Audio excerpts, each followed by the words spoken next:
Christmas का संदेश जो आज मैं आपको देने वाला हूं, संक्षिप्त में, शॉर्ट में हम सुनने का प्रयास करेंगे। क्या आप कोई ऐसे व्यक्ति को जानते हैं इतिहास में जिसने लोगों को बचाने के लिए, जिसने लोगों को पापों से उद्धार देने के लिए, जिसने संसार को मुक्ति दिलाने के लिए धरती पे जन्म लिया? हम कई प्रकार के स्टोरीज को सुनते हैं, कई प्रकार की घटनाओं को सुनते हैं जहां पे लोगों ने अपने देश को बचाने के लिए, दूसरों की गुलामी से आजाद करने के लिए संघर्ष किया, मेहनत किया, परिश्रम किया। जब हमारा देश दूसरे देश का गुलाम था, हमारे देश के फ्रीडम फाइटर सामने आए और मिलजुल कर वे हमारे देश को आजादी दिलाने के लिए संघर्ष किया कि हमारा देश एक इंडिपेंडेंट कंट्री बन जाए, हमारा देश आजाद हो सके, हमारे देश में खुद का प्रभुत्व स्थापित हो सके, खुद के रूल स्थापित हो सके। ऐसे हम कई सारे लोगों के बारे में जानते हैं। हम जब स्वतंत्रता दिवस मनाते हैं, गणतंत्र दिवस मनाते हैं, तो हम उन स्वतंत्रता संग्राम के सेनानियों को याद करते हैं जिन्होंने हमारे देश को आजादी दिलाने में महत्वपूर्ण भूमिका अदा करी थी। पर क्या आप किसी ऐसे व्यक्ति को जानते हैं जो इस संसार में इसलिए जन्म लिया कि लोगों को पापों से मुक्ति दिला सके? दूसरे देश की गुलामी से आजादी दिलाने के लिए कई सारे लोग जन्म लिए जिनको आज हम याद करते हैं, पर पापों से आजादी दिलाने के लिए, पापों से बचाने के लिए, जब पहला इंसान इस संसार में बना, परमेश्वर ने जिसे बनाया, आदम को, और उसके बाद हम देखते हैं कि दुनिया में पाप फैलता चला गया, पर उसी समय से ही परमेश्वर ने योजना को बनाया था। जब आप उत्पत्ति की पुस्तक पढ़ते हैं, उसका 3रा अध्याय, उसका 14 और 15 पद में, जब आदम और हवा ने परमेश्वर के विरुद्ध में पाप किया, तब देखिए परमेश्वर की योजना पहली पुस्तक में पहला इंसान को बताई गई थी। 3रा अध्याय, उसका 14 और 15 पद में इस प्रकार लिखा है, तब यहोवा परमेश्वर ने सबसे कहा, तूने जो ये किया है इसलिए तू सब घरेलू पशुओं और सब बने लिए पशुओं से अधिक शापित है। तू पेट के बल चला करेगा और जीवन भर मिट्टी चाटता रहेगा। और मैं तेरे और इस स्त्री के बीच में और तेरे वंश और इसके वंश के बीच में बैर उत्पन्न करूंगा। वह तेरे सिर को कुचल डालेगा और तू उसकी एड़ी को डसेगा। जब शैतान ने उनके मन को बहकाया कि वे पाप करें, उसके बाद परमेश्वर ने एक योजना को बनाई थी। राइट फ्रॉम द बिगिनिंग, शुरू से ही, जब पहला मनुष्य और पहली स्त्री इस धरती पर आए, उस समय से ही परमेश्वर ने इस योजना को पहुंचाया था कि यीशु मसीह आएगा तो शैतान के सिर को कुचल डालेगा।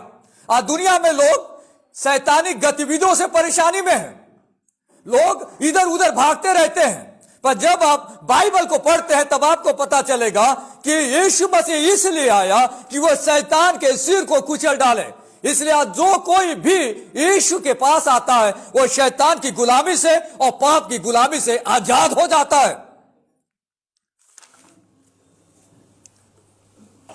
कई बार आप सुनते हैं कई हीरोज के बारे में, वॉरियर्स के बारे में, बड़े बड़े लोगों के बारे में जिन्होंने लोगों को फिजिकल डिलीवरेंस दिया, दुश्मनों की गुलामी से आजाद करवाया,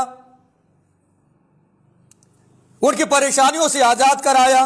कई सारे ऐसे लोगों के बारे में आप सुनते हैं जिनके कारण इंसान मरने से बच जाता है। कई बार आप देखते हैं जब इंसान बहुत बीमार पड़ जाता है और लोगों को डर लगने लगता है, तब वे भागते हैं हॉस्पिटल की ओर, डॉक्टर्स की ओर, पूछते रहते हैं कि कौन सा डॉक्टर के पास ले जाए, कौन से हॉस्पिटल में ले जाए। क्यों? क्योंकि लोग चाहते हैं कि उनके परिवार का वो सदस्य मरने से बच जाए। तो कई बार डॉक्टर इलाज करता है, दवाइयां देता है, इंजेक्शन देता है, ऑपरेशन करता है और एक इंसान को मरने से बचा लेता है। कई बार आप यात्रा करते रहते हैं, कई घाटियों से होकर आप गुजरते रहते हैं और अचानक सामने से कोई गाड़ी आते रहती है और आपका ड्राइवर आपको बचा लेता है। तब आप कहते हैं थैंक गॉड हम बच गए, नहीं तो अगर आज एक्सीडेंट हो जा रहता तो हम मर जाते। कई बार बाढ़ के समय में नदियों में जब पानी बहुत ज्यादा बहते रहता है और कोई व्यक्ति उसमें फंस जाता है और डूबने की अवस्था में रहता है, तो कोई स्विमर, कोई तैराक जो तैरता है वो बचा लेता है, तब लोग सोचते हैं कि इस व्यक्ति के कारण इसकी जान बच गई। और कोई निर्दोष व्यक्ति अपने आप को बचाना तो चाहता है, पर उसके पास उतना पावर नहीं है कि अपने जान को बचा सके। उसके ऊपर में इल्जाम लगा है कि इसने मर्डर किया है और इसे मौत की सजा मिलनी चाहिए या इसे आजीवन कारावास मिलनी चाहिए। ऐसी अवस्था में कोई वकील, कोई एडवोकेट, कोई अधिवक्ता आपके सामने आपके लिए खड़ा हो जाता है और आपको जेल जाने से और आपको फांसी की सजा होने से बचा लेता है। कई बार लड़ाई झगड़ा हो रहा है, पता चला पुलिस वहां पे आई और आपके जान को जो खतरा था उससे पुलिस ने बचा लिया। फिजिकल डेथ से बचाने के लिए कई सारे लोग हमारी मदद करते रहते हैं, पर यीशु मसीह संसार में इसलिए आया कि वे जो लोग हैं, वे जो लोग पाप की गुलामी से त्रस्त होकर मृत्यु के कगार पे खड़े हैं और उन्हें कोई बचाने वाला नहीं है, क्योंकि पाप के कारण में वे नरक की ओर बढ़ते जा रहे हैं। यीशु मसीह संसार में आया कि उन्हें पापों से आजाद दिलाएं। दुनिया का हर व्यक्ति पाप की गुलामी में है और यीशु मसीह आया कि उन्हें आजादी दे सके। अगर आप मत्ती रचित सुसमाचार पढ़ते हैं, उसका 1 अध्याय उसके 18 से लेकर उसके 21 पद तक देखिए, यीशु के जन्म से संबंधित यह पाठ है। यहां इस प्रकार लिखा है, यीशु मसीह का जन्म इस प्रकार से हुआ कि जब उसकी माता मरियम की मंगनी यूसुफ के साथ हो गई, तो उनके इकट्ठा होने से पहले ही वह पवित्र आत्मा की ओर से गर्भवती पाई गई। अतः उसके पति यूसुफ ने, जो धर्मी था और उसे बदनाम करना नहीं चाहता था, उसे चुपके से त्याग देने का विचार किया। जब वो इन बातों के सोच में ही था, तो प्रभु का स्वर्गदूत स्वप्न में दिखाई देकर कहने लगा, हे यूसुफ, दाऊद की संतान, तू अपनी पत्नी मरियम को अपने यहां ले आने से मत डर, क्योंकि जो उसके गर्भ में है वह पवित्र आत्मा की ओर से है। वह पुत्र जनेगी और तू उसका नाम यीशु रखना, क्योंकि वह अपने लोगों का उनके पापों से उद्धार करेगा। क्योंकि वह अपने लोगों का उनके पापों से उद्धार करेगा। जब मगर आप इस घटना को पढ़ते हैं, मरियम जो कुंवारी थी, उसकी मंगनी यूसुफ नामक एक व्यक्ति से हुई थी, पर इसके पहले कि दोनों की शादी हो जाए, मरियम पवित्र आत्मा की सामों से गर्भवती पाई गई, जिसके कारण में यूसुफ डर जाता है और सोचने लगता है कि क्या हो गया, हमारी शादी से पहले यह महिला गर्भवती हो गई। पर परमेश्वर का दूत स्वर्ग से उसे स्वप्न में दिखाई देकर कहता है कि उसके घर में जो बच्चा है वह पवित्र आत्मा की ओर से है और उसे एक पुत्र होगा और तू उसका नाम यीशु रखना। और उसके पीछे कारण यह है कि वह अपने लोगों को उनके पापों से उद्धार करेगा। वह अपने लोगों का उनके पापों से उद्धार करेगा।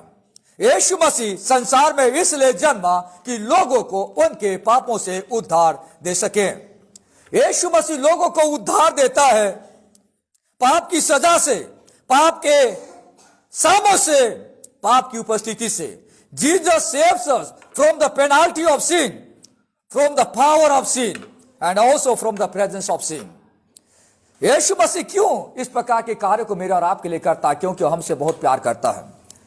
अगर आप बाइबल के उस पाठ को पढ़ते हैं जो यूहन्ना रचित सुसमाचार उसका 3 अध्याय 16वां पद में लिखा, हम सब कोई जानते हैं कि परमेश्वर ने जगत से ऐसा प्रेम रखा कि उसने अपना इकलौता पुत्र दे दिया।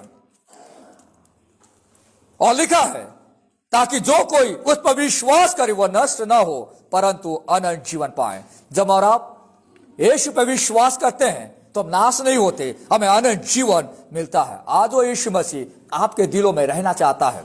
अगर आप निराशा में हैं और अगर आप बहुत प्रयासरत है कि किसी न किसी तरीके से आपको मुक्ति मिल जाए, सांसारिक तौर से आप नहीं बच पाएंगे। यीशु मसीह स्वर्गीय परमेश्वर इस धरती पर आया कि वो आपको बचा ले। इस संसार में हम बहुत मेहनत करते हैं अपने प्राण को बचाने के लिए, इस शरीर को जिंदा रखने के लिए। कई बार कोई व्यक्ति बीमार पड़ता है और उसके पास धन दौलत नहीं है तो उस घर का सामान को बेच देता है। उसके पास अगर जमीन है तो उसे बेच देता है कि इंसान बच जाए, इंसान बच जाए। यीशु मसीह हमें बचाना चाहता है आत्मिक तौर से कि मैं और आप परमेश्वर की संतान बन सके। वो यीशु मसीह मेरे और आपके दिल में हमेशा रहना चाहता है। कई बार लोग सोचते हैं कि मैंने फोटो रखा है अपने साथ इसलिए मुझे कुछ नहीं होगा। आज जिस देश में हम लोग रहते हैं लोग सोचते हैं कि हमें कुछ चीज बना के रखना चाहिए या कुछ मूर्ति बना के रखना चाहिए, कोई फोटो बना के रखना चाहिए कि जब ये फोटो है तो ये भगवान भी हमारे साथ रहेगा या ईश्वर हमारे साथ रहेगा। यीशु मसीह आपके दिलों में हमेशा 24 आवर्स निवास करता है और आपको किसी फोटो किसी वस्तु की जरूरत नहीं है कि जिसके सामने आप झुके और आप दंडवत करें। यीशु मसीह को मानने वाले लोग इस बात को अच्छे से जानते हैं कि यीशु मसीह उनके दिल में निवास करता है, उनके मन में रहता है। इसलिए मुझे और आपको यीशु को अनुभव करना बहुत जरूरी है जिससे कि मैं और आप अनंत काल तक उसकी उपस्थिति का अनुभव करते रहें। अगर हम अपने दिलों को प्रभु के सामने खोलते हैं तो यीशु मसीह हमारे दिल के अंदर में इटर्नली हमेशा अनंत काल तक रहने के लिए आना पसंद करता है। अगर इंसान की सबसे बड़ी जरूरत जानकारी का होना होता तो परमेश्वर एक शिक्षक को दुनिया में भेज देता।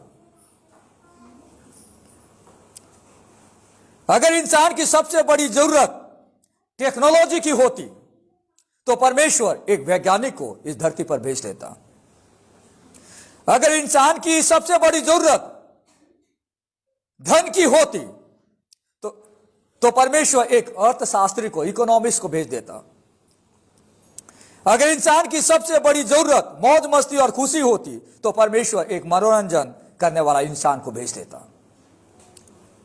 If our greatest need had been information, God would have sent us an educator. If our greatest need had been technology, God would have sent us a scientist. If our greatest need has been money, God would have sent us an economist. If our greatest need had been pleasure, God would have sent us an entertainer. But our greatest need was forgiveness. So God sent us a savior. पर हमारी सबसे बड़ी जरूरत थी पापों की क्षमा, इसलिए परमेश्वर ने उद्धारकर्ता को इस धरती पर भेज दिया। आज मैं और आप परमेश्वर के पास है। परमेश्वर हम सबों से बहुत प्यार करता है और परमेश्वर हम सबों को बचाना चाहता है, हमारे दिलों में रहना चाहता है। क्या हम अपने मन को खोलकर परमेश्वर को अपना दिल देंगे कि प्रभु हमारे दिल में रहने लगे। पाप की गुलामी से बचने के लिए दुनिया में और कोई रास्ता नहीं है। कई लोग सोचते हैं कि मैं ये करूं वो करूं, मैं ये कर्म करूं वो कर्म करूं, पर बाइबल में लिखा है कि उद्धार परमेश्वर का एक गिफ्ट है। हर आम इंसान, हर गरीब इंसान, हर पढ़ा लिखा इंसान, हर अमीर इंसान, हर दुनिया का रहने वाला व्यक्ति, चाहे वो कोई भी पृष्ठभूमि या बैकग्राउंड का क्यों ना हो, उसको परमेश्वर ने एक गिफ्ट दिया है और दुनिया का सबसे बड़ा गिफ्ट है प्रभु यीशु मसीह जो इस संसार में आया। That is the precious gift given by God to mankind. आइए हम उस गिफ्ट को एक्सेप्ट करें, अपने मन में एक्सेप्ट करें और उस परमेश्वर की आराधना करें, परमेश्वर के लिए जिए, परमेश्वर की महिमा करते रहें। प्रभु से प्रार्थना करें। प्यारे परमेश्वर, हम आपको धन्यवाद देना चाहते हैं। आप हमारे लिए इस धरती पर आए, हमसे प्यार किया। प्रभु आज जो भी लोग इस मैसेज को सुन रहे हैं, प्रभु सबों को हम आपके हाथों में सौंपना चाहते हैं। परमेश्वर आप सबसे बेहद प्यार करते हैं। प्रभु कोई व्यक्ति अगर आपको नहीं जानता और वो आपकी उपस्थिति को अपने मन में नहीं जानता, प्रभु हम प्रार्थना करते हैं कि उसका जीवन प्रभु आपके लिए समर्पित हो सके, वो आपको अपने दिल में बुला सके उद्धारकर्ता के रूप में और वो आपकी संतान बन सके। हम धन्यवाद देते हैं प्रभु आपके संदेश के लिए। प्रार्थना प्रभु यीशु के नाम से मांगते हैं, आमीन।